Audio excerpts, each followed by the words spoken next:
भगवान बोले बुआ आपने हमारी बड़ी अच्छी स्तुति करी है, हम तुमसे बड़े प्रसन्न हैं, हमसे कोई वरदान मांग लो।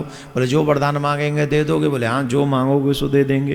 तो बोले एक ही काम करो, विपदः सन्तु न शश्वत् तत्र तत्र जगत गुरु भवतो दर्शनम यस्यात् पुनर्भव दर्शनम। हे कृष्ण अगर मुझे देना चाहते हो तो एक काम करो, एक वरदान दे दो कि मेरे जीवन में से विपत्ति कभी जाए ना। बुआ क्या मांग रही हो? बोले यही मांग रही हूं, मेरे जीवन में से विपत्ति कभी जाए ना। पर इतनी विपत्ति उठाई है, क्या वो कम है? अभी तक पेट नहीं भरा।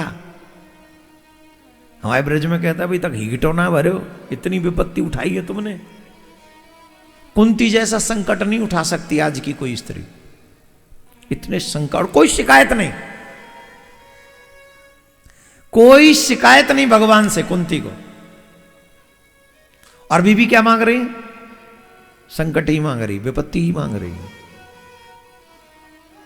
कुंवारी के पुत्र हुआ, पति ऐसा मिला जो स्त्री का स्पर्श भी नहीं कर सकता। 5 पुत्र, 3 अपने, 2 दूसरी पत्नी थी पांडु की माधवी। 2 पुत्र, 5 अपने पाले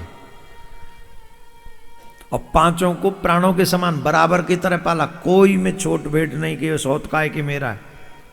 उसके बाद उन 5 के संकट, बचपन में ही भीम को जहर दे दिया गया। तिरस्कृत अपमानित जीवन 5 को झेलना पड़ रहा।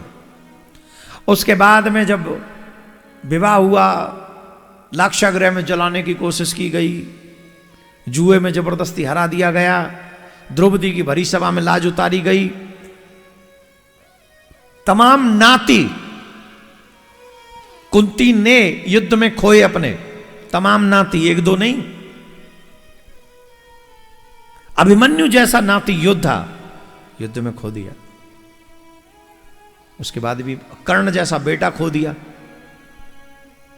कर्ण जैसा, अब जवान बेटा, बड़ा बेटा हो और मां के आगे चला जाए, क्या दर्द कम है?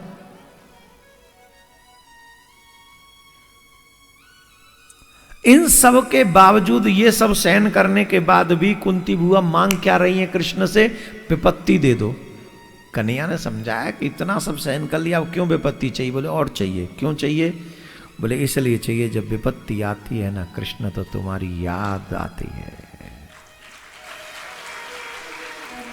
और सिर्फ याद नहीं आती कन्हैया, जब तुम्हारी याद आती है तो तुम भी दौड़े चले आते हो, तुम भी दौड़े चले आते हो। और दुख में सुमिरन सब करें, सुख में करे न कोई। जो सुख में सुमिरन करे, दुख काहे को हो। सुख के मुंह पे धूर पड़े, जो प्रभु को नाम भुलाए। बलिहारी वा दुख की, जो पल पल नाम जपाए।